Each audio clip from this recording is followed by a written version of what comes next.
dar continuidade a essa festa que é o semestre jovem, que a gente convida para subir no palco e assumir a palavra, o André Trigueiro.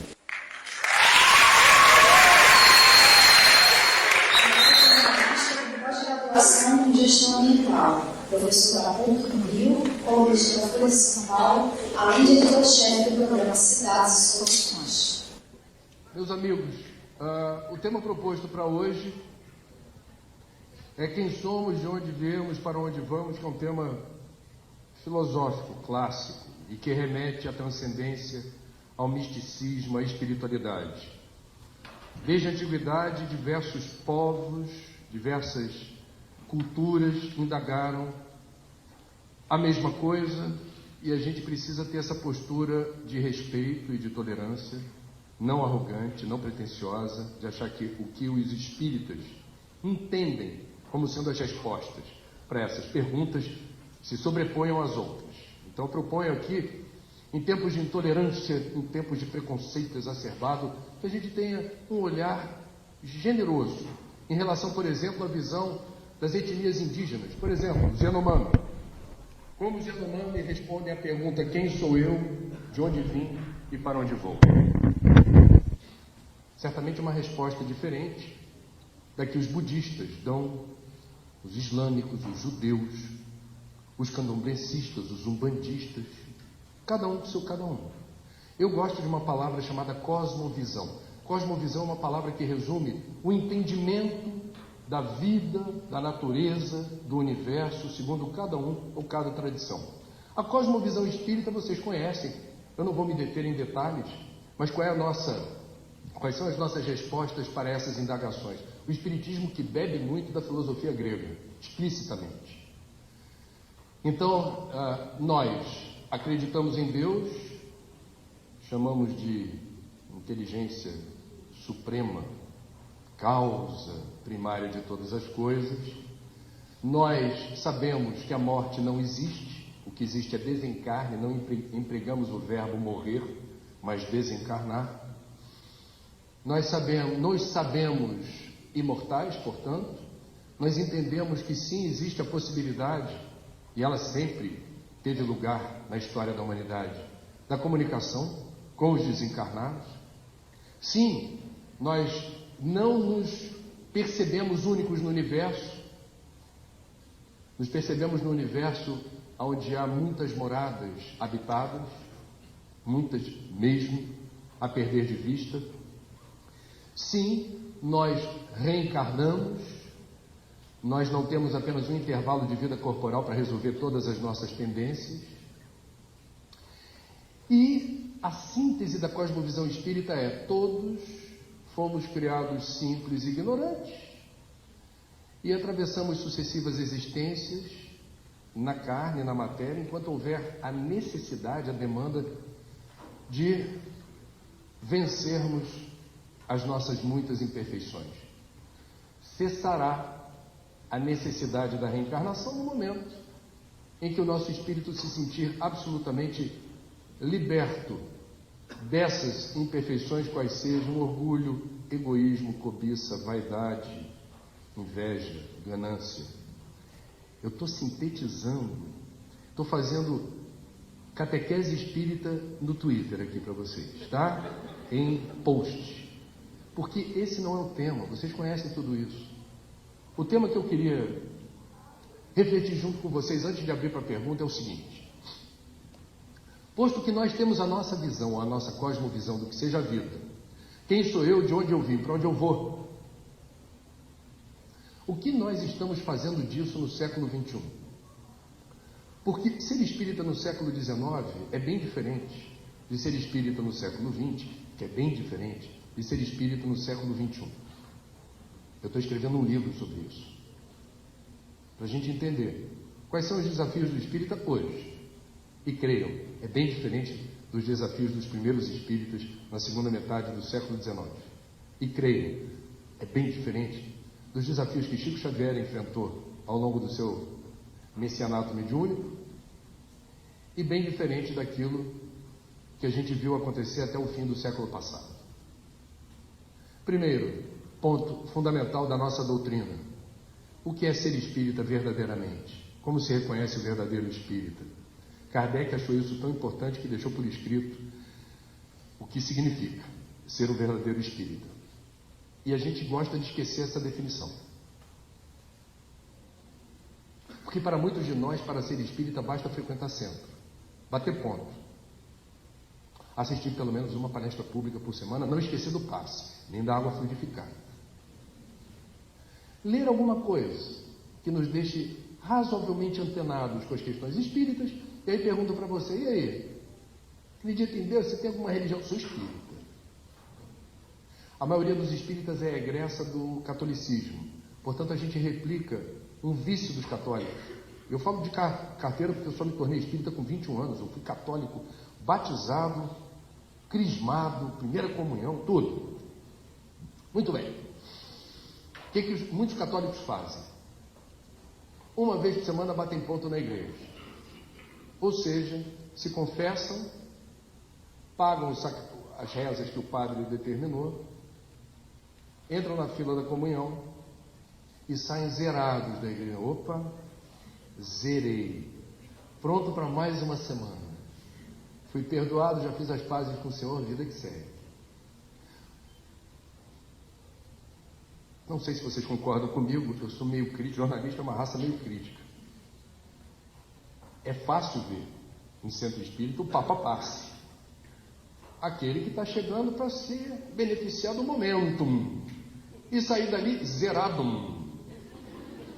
E eu não tenho nada contra isso. Eu só estou aqui, já que me chamaram para vir no semestre falar desse tema, eu devo advertir.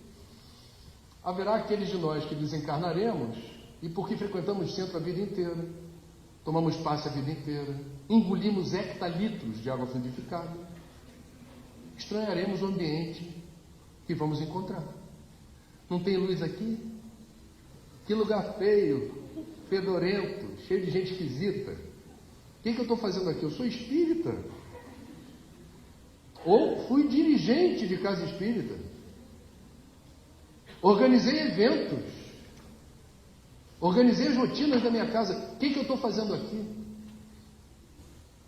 E aí você só vai entender o que ele está fazendo lá quando relembrar o conceito, segundo o codificador, do que é o verdadeiro espírita. Reconhece-se o verdadeiro espírita por sua transformação moral e pela capacidade, pelos esforços que realiza para dobrar as suas más inclinações. Significa que aquele que, durante uma existência, teve contato com o espiritismo e não se transformou moralmente, não conseguiu evoluir, é isso, permaneceu com ponto morto, estacionado. A doutrina passou por ele e ele não pegou carona com a doutrina, ele não foi junto. Poderá no tribunal da consciência, o juízo final está aqui, cobrar-se dizendo assim: eu não usei a doutrina como ferramenta evolutiva, eu tentei me apropriar dela como autoajuda. Como é legal fazer o culto do lar, aquela prece, mas eu continuo sendo uma pessoa rancorosa, que não perdoa, que persegue, que pratica maledicência, que age por trás de forma sorrateira. Mas o culto do lar dá uma vibe legal. Como é bom ter minutos de sabedoria na bolsa. De vez em quando eu estou meio estressado, abro ao acaso, leio aquela página e falo: obrigado, Senhor, pelo recado, captei. E aí a gente vai, digamos, assentando a angústia, a ansiedade, vai resolvendo estados depressivos, usando e abusando da doutrina, não devolvendo nada para o mundo que te acolhe e para a sociedade que está em torno. Esquecendo a parte da doutrina que diz, e eu acho lindo isso me conquistou quando eu tinha 21 anos, não nos consideramos o único caminho da verdade ou da salvação. Acho o máximo isso. Agora, fora da caridade, por quê? Porque a caridade é a expressão da lição. A gente está aqui praticando um Enem espiritual. Provas e expiações, o que é? Reencarnei. Você está no Enem, cara. O Enem é uma existência inteira, é o Enem espiritual. E o que se espera do exame? Ele não é só teórico. Aliás, o teórico pouco importa. A teoria tem que fundamentar, tem que inspirar atitude. Espírito é atitude. Espiritismo na veia é ação. É isso. Ação transformadora. Começa de dentro para fora. Ama o próximo como a ti. Ame-se. Autoestima. Poxa, mas eu tenho um caminhão de imperfeições. É assim mesmo. Não se cobre tanto. Ninguém está aqui numa concorrência para ser santo. Numa vida. A gente tem que dar o passo do tamanho da perna. Tão perigoso quanto usar o espiritismo em causa própria sem evoluir é se deslumbrar com o espiritismo querendo a beatificação no intervalo de uma vida, e isso pira. A pessoa começa a ficar porque ela não dá o passo do tamanho da perna, então ela não consegue se perdoar naquilo que ela não vai conseguir evoluir. Ninguém evolui, já a natureza não dá saltos. Você planta a semente do abacate, vem a plantinha do abacate, começa a crescer, até a primeira geração de fruto leva tempo. Você vai plantar a sementinha do abacate e vai ficar olhando, e aí, cadê o abacate? Vai demorar quanto? Não funciona assim, a natureza não dá saltos. Ame-se, respeite-se. Nossa, mas ainda tenho tantas dificuldades, todos temos. Estamos aqui para isso, no Enem espiritual. Muito bem. Eu não quero alongar, porque o papo vai longe. Tem as perguntas, mas eu tenho algumas reflexões importantes para compartilhar com vocês sobre como é que a gente acelera o passo no século XXI, usando o espiritismo na direção que importa. Primeiro desafio, que me parece importante. No nosso tempo, nós estamos vulneráveis ou suscetíveis com muito mais intensidade do que no século XX e do que no século XIX. A dispersão, a distração e a alienação. É um bombardeio de nadas, mil nadas, principalmente por uma ferramenta que hoje está muito acessível e que permite que a gente virtualize contatos, se comunique com extrema rapidez, acesse conteúdos fantásticos em diferentes pontos da nuvem. Então, em bom português, eu tenho que acelerar, vou me editar. Podia discorrer sobre isso muito, mas eu quero falar o seguinte: a internet é de Deus. Eu não sou contra redes sociais nem smartphone. A tecnologia não é boa nem má. O uso que fazemos dela define a qualidade da relação. Dou aula na PUC do Rio há 15 anos, de jornalismo ambiental.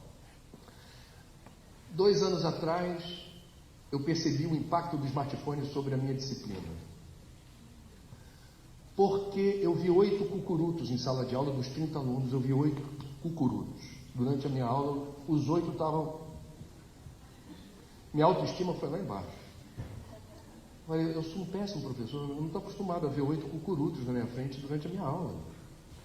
E aí eu ouvi uma voz que no primeiro momento eu não sabia se era do encosto ou do meu guia. Fiquei na dúvida.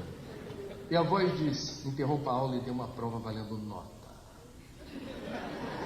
E o meu lado imperfeito acolheu, falou assim: queridos, papel em branco, canetinha, prova sem consulta valendo nota, ok? Pô, professor! Pô, professor! 3 questões. E à medida que eu fui proferindo as questões, eu vi que não era imposto, era um guia espiritual que estava ali. Primeira questão: eu quero saber quanto tempo por dia vocês passam navegando na internet. Quanto tempo? Eu quero que vocês estimem, em média. 5, 6, 7, 8 horas? Parem, pensem e respondam, em média, de segunda a segunda. Segunda questão: fazendo o quê? Para onde vocês vão? Vocês vão para o YouTube, para o Insta, para o Face, para o Twitter? Vai para site de notícia? Vai ficar no Zap trocando figurinha? E aí? Emoji? Olha lá, pim, papão. Ok. Depois que você me disser o que você costuma fazer, a terceira pergunta, essa foi iluminada, porque eu não teria competência. Explique com suas próprias palavras o resultado dessa experiência. Em que medida ela ajudou você a ser uma pessoa melhor, mais antenada com o mundo em que você vive, mais conhecedora dos desafios do nosso tempo. Foi bom para você? Me recolhi, a prova voltou, Obviamente, todos tiraram uma boa nota, ali não tem um gabarito, é uma prova subjetiva. Qual foi a minha intenção? Aferir de que maneira esses novos tempos estão presentes no dia a dia, em que medida a garotada tem consciência disso. Eu fiquei muito feliz de ver que de 30, aproximadamente 10 foram absolutamente sincericidas. E na resposta da terceira questão disseram: eu estou impactado, porque realmente eu devo dizer que o consumo de tanto tempo e energia não resultou em algo efetivo, concreto, mensurável, que eu possa dizer que fez bem, me ajudou a entender melhor quem sou, que mundo que eu estou e quais são os desafios que estão colocados. Então, em bom português, o que nós estamos falando aqui remete a algo que o Espiritismo conhece. A maior parte dos desencarnados, quando faz essa passagem, relata do lado de lá o quê? Quando pergunta assim, enquete. E aí, foi bom para você? Como é que você está? Me diz.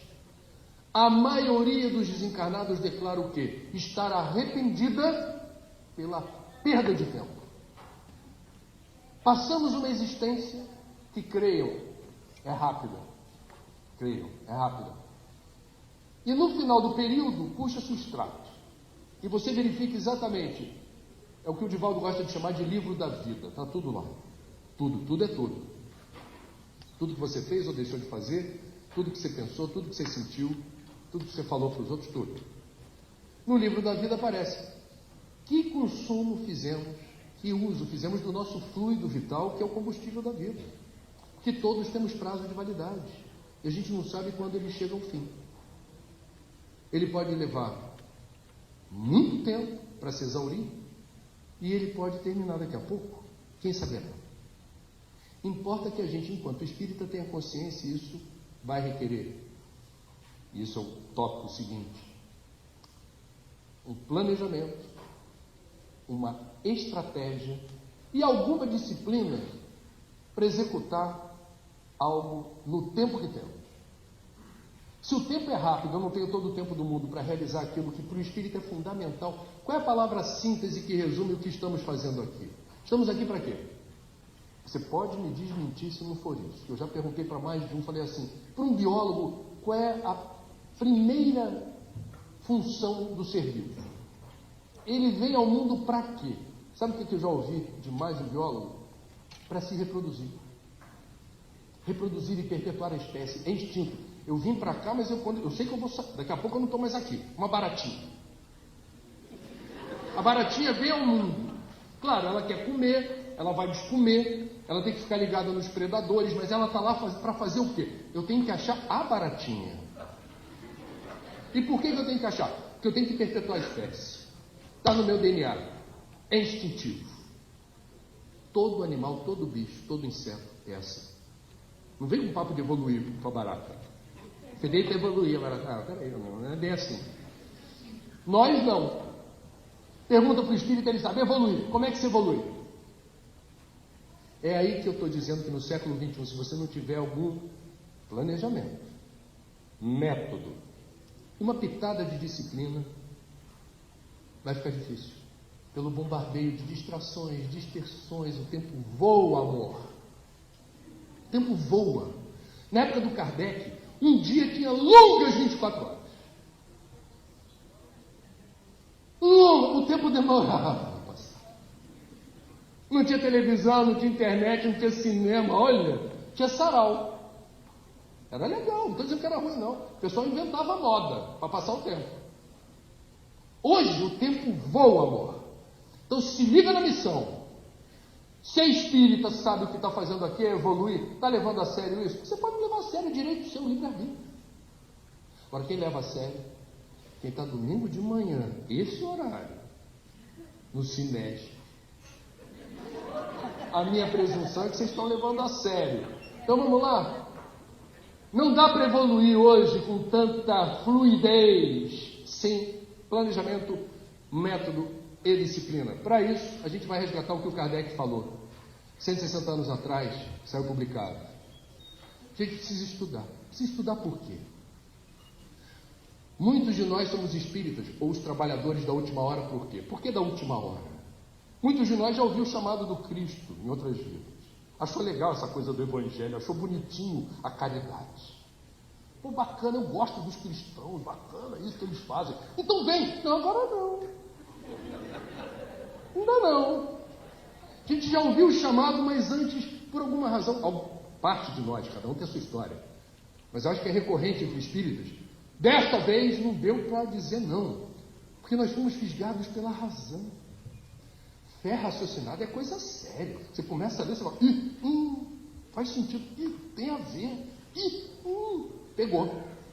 Fui fisgado por uma doutrina que não fica dizendo, não faz promessas vazias, digamos assim, no território da fé.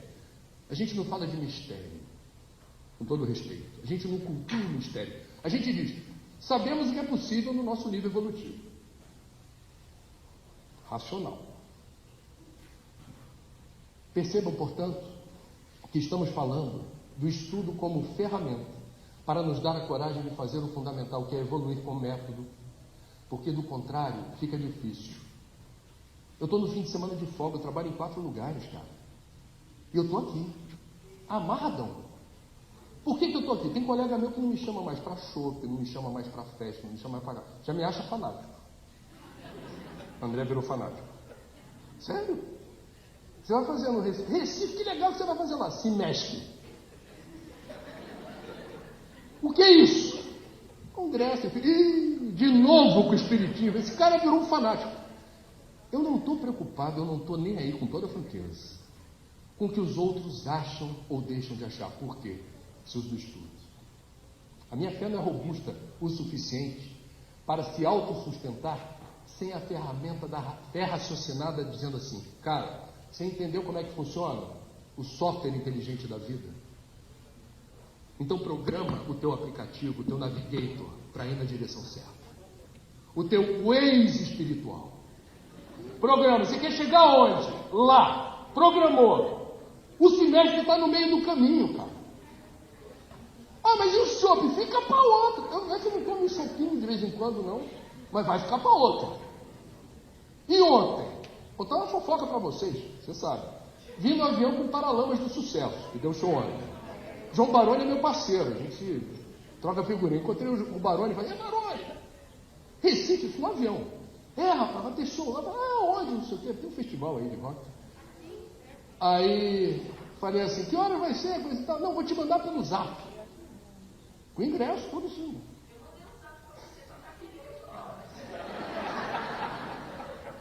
Eu estaria mentindo se não desse aquela coceira. Ontem eu falei, acho que eu vou. Mas eu falei, se eu for, não é um problema, assim, evolutivo. Para mim, ir num show de rock no dia seguinte fazer palestra. Mas a minha carcaça pode se ressentir. Na dúvida, eu não fui. O encosto queria que eu fosse. Vocês perceberam? Então, so sorry, baby. So sorry. Eu navigator aponta para lá, não estou nem aí para você. Então vamos lá. Fé raciocinada serve para isso. Outras questões importantes, eu não quero avançar muito. Tem as perguntas. Eu vou terminar com esse último tópico. Eu poderia ir longe. Mas vamos lá. Um outro tópico que eu estou abordando no livro que eu vou lançar. Nós temos questões comportamentais e culturais do nosso tempo. Cada tempo tem a sua cultura, hábitos, comportamentos e estilos de vida. Então temos questões culturais que podem atrapalhar nossa jornada evolutiva. Ser espírita no século XXI significa estar atento para essas questões. Por exemplo, nós temos a ditadura da eterna alegria. Isso não acontece com vocês? Mas muita gente por aí adora fazer selfie o tempo todo e compartilhar no Insta. Olha com quem eu estou. Olha o que eu estou comendo agora. Olha o que eu estou fazendo nesse instante. Aí a pessoa tem uma compulsão por compartilhar momentos de êxtase. Qual é o objetivo? Vamos ser francos? Quero mostrar para o mundo que eu sou a pessoa mais feliz da galáxia. É ou não é? Olha onde eu estou, olha o que eu vi, olha o que eu estou fazendo. Agora vamos combinar? Numa expressão da moda, que não é nem em português, desculpem. O que é isso? fake news. Porque ninguém é o tempo todo feliz. Desculpa, não quero decepcionar. Se você conhece alguém que é o tempo todo feliz, desconfie, é um ET. Trate-o bem. É um irmão evolutivo, está num outro gradiente evolutivo, deve estar em missão por aqui, ensinando a gente a lidar bem com as intempéries da vida. Releva. Mas não é humano. Reencarnou, te prepara. Adversidades, obstáculos, frustrações, decepções fazem parte, não são contra nós, são em favor de nós, são gatilhos evolutivos, são convites à evolução, são convites à superação, à sublimação, ao exercício da paciência, da resignação positiva. Transformar limão em limonada é com a gente mesmo. Eu brinco lá na TV, de vez em quando a gente se mete em cada furada, bota a gente no carro de reportagem, mas eu vou pro quinto dos infernos. Aí quando já está no meio de um engarrafamento que não dá para ir ou voltar, já está 2 horas preso ali, chefe de reportagem. Pode voltar que a matéria caiu. Aí todo mundo no carro dá... Eu juro que eu faço isso. Que é um exercício que eu me imponho fazendo. Obrigado, Senhor, por testares tão bem esse teu filho. O pessoal morre de rir. No carro de reportagem eu falo, obrigado. Faz parte. Está no pacote. Como é que você lida com as suas frustrações de qualquer ordem? Até as mais difíceis, desemprego, uma doença grave, uma dor de cotovelo, o que seja. Como é que você, qual é a primeira resposta? Tenta se condicionar, eu tento, nem sempre consigo. Eu agradeço, obrigado. Não está fácil, barra pesada, hein? Mas obrigado, porque são os meus problemas, cada um tem o seu. Olha a generosidade de Deus. Deus escolhe a dedo o seu problema, porque ele é sob medida para você. É para você se desincumbir da tarefa de desatar o nó que é seu. Exclusivo. Só seu. Então, por que a ditadura da eterna alegria? Por que eu tenho que ser feliz o tempo todo? Por que eu tenho que estar com um riso estampado? Por que eu, enquanto estudioso de Kardec, não posso chegar num velório chorando? Vamos patrulhar porque eu estou chorando? Aí chega alguém, detesto isso. Chega alguém de branco, assim. Lagarta virou borboleta. A vida continua. Eu falo, eu sei. Nunca duvidei disso. Fé raciocinada ajuda.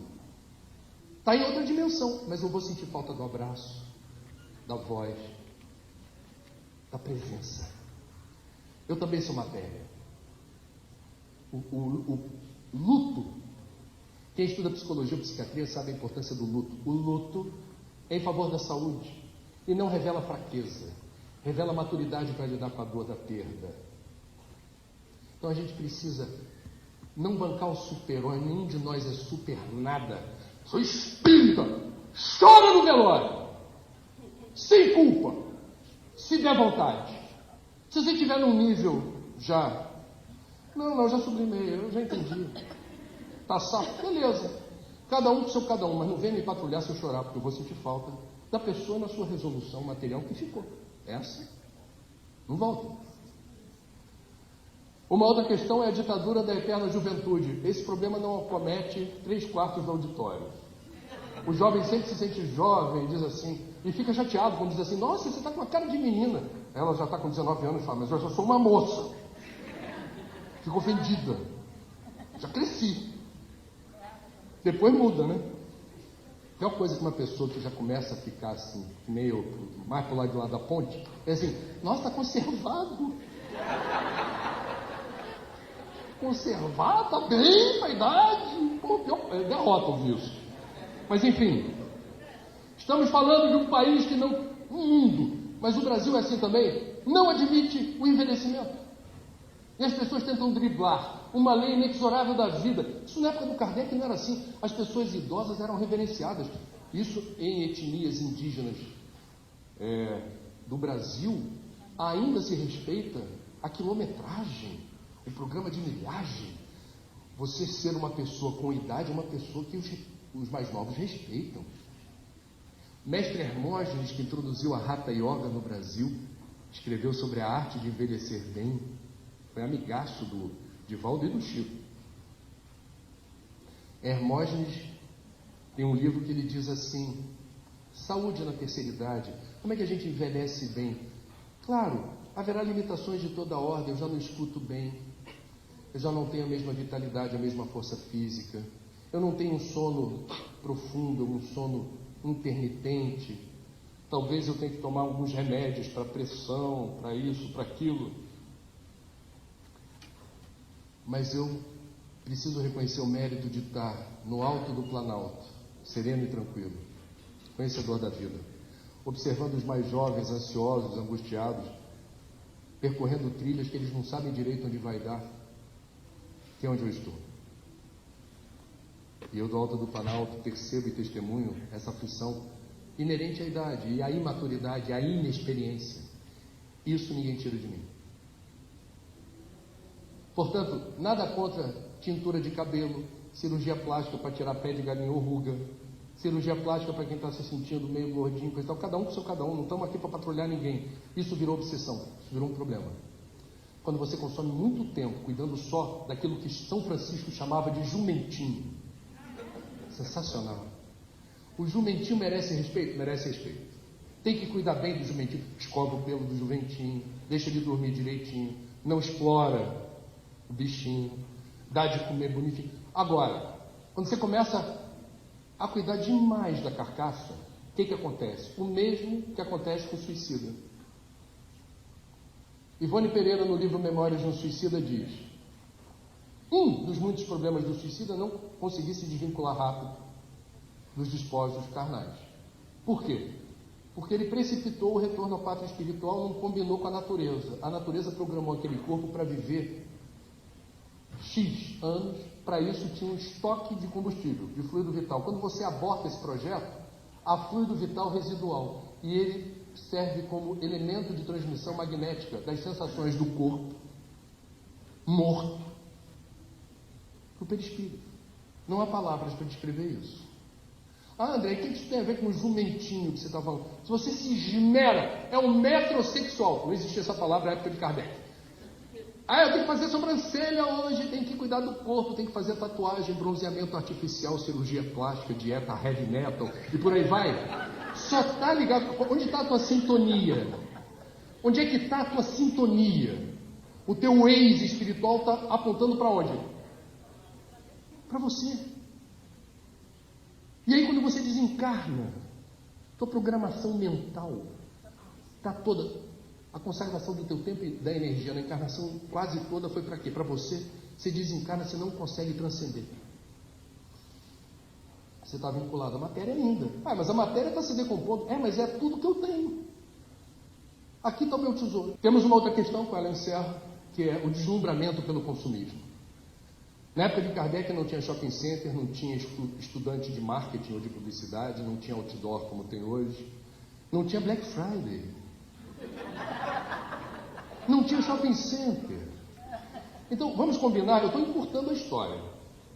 A época de Kardec não havia nem a expressão sociedade de consumo. Não existia nem a expressão consumidores.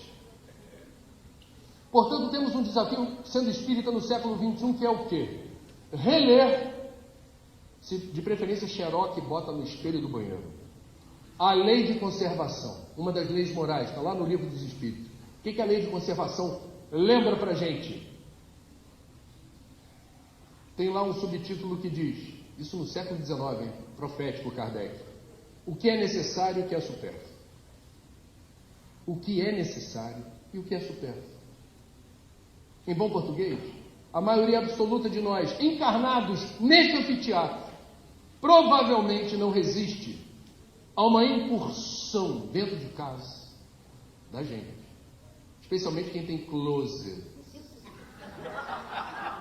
para checar o que efetivamente que você diz que é seu, que você comprou e que guarda na tua casa, você usa, é importante mesmo? Você vai colocar isso numa mala na hora de viajar, porque é importante, é visceral. Outra ali, na vibe da sociedade de consumo, que é confundir felicidade com acumulação de bens e posses. Você traduz felicidade pelo último lançamento do smartphone, pelo carro do ano. Vou morar em Boa Viagem, ou não sei qual é o bairro fashion, de Recife ou de Olinda, e você começa a transferir para o que é perecível e descartável o legítimo direito de ser feliz. Eu conheço várias pessoas abastadas no Rio de Janeiro, ricas. Algumas delas ostentam matéria, que não são felizes. Pelo contrário, estão em tratamento, fazem uso de medicamento. Por quê? Baita sensação de vazio. Tenho tudo, mas não me sinto pleno. Eu não consigo me sentir bem. Tem algo que está faltando. É algo importante, filho. É algo importante, você descuidou. Isso, vamos lá, não vamos ser hipócritas. No mundo da matéria, a matéria ajuda em vários sentidos. Mas quando você confunde a matéria como sinônimo de condição para ser feliz, você entrou numa roubada, numa encruzilhada. No século XXI, precisamos estar mais atentos a isso. Entre outras razões, porque se você abrir o Evangelho lá no iniciozinho, numa parte do Evangelho que tem Santo Agostinho categorizando as diferentes moradas do Pai, segundo os Espíritos. O mundo que nós já passamos, já não estamos lá, chama-se mundo primitivo. Você vê pelo resumo de Santo Agostinho as características dos habitantes do mundo primitivo. A característica prevalente, mais importante, qual é? Apego à matéria. Nós já estamos no mundo de provas e expiações embicado para o mundo de regeneração. E a gente está olhando no retrovisor. Quem paga o meu salário, eu falei ontem, no outro salão, sou jornalista. Quem paga o meu salário é a publicidade. Eu estou há mais de 20 anos falando mal do consumismo, denunciando o consumismo. Não fui demitido ainda. Porque a minha crítica não é filosófica, a minha crítica não é religiosa, é científica. O planeta é um só, os recursos são finitos. Sabendo usar não vai faltar. Se há tanta miséria, pobreza e exclusão social, é porque o cobertor é curto e ainda há um número significativo de pessoas que vivem na opulência, no deslumbramento com a matéria. Tem muito mais do que necessitam. Muito mais. E prestarão contas dessa opulência. Porque nada aqui nos pertence. Nada daquilo que você coleciona em casa, nem os seus investimentos no banco, nem o seu smartphone, suas roupas, seu carro, seu imóvel, nada disso te pertence. A bem da verdade, nem teu corpo te pertence. Quando a gente desencarnar, o que a gente leva para o lado de lá? As poucas conquistas no campo da ética e da moral que deu para acumular numa vida, se Deus quiser, se fizer bem feito. Um número razoável de imperfeições, ou seja, o conhecimento, a sabedoria adquiridos e os méritos evolutivos no campo do sentimento, da emoção, da capacidade de ser misericordioso, de perdoar. Isso você leva.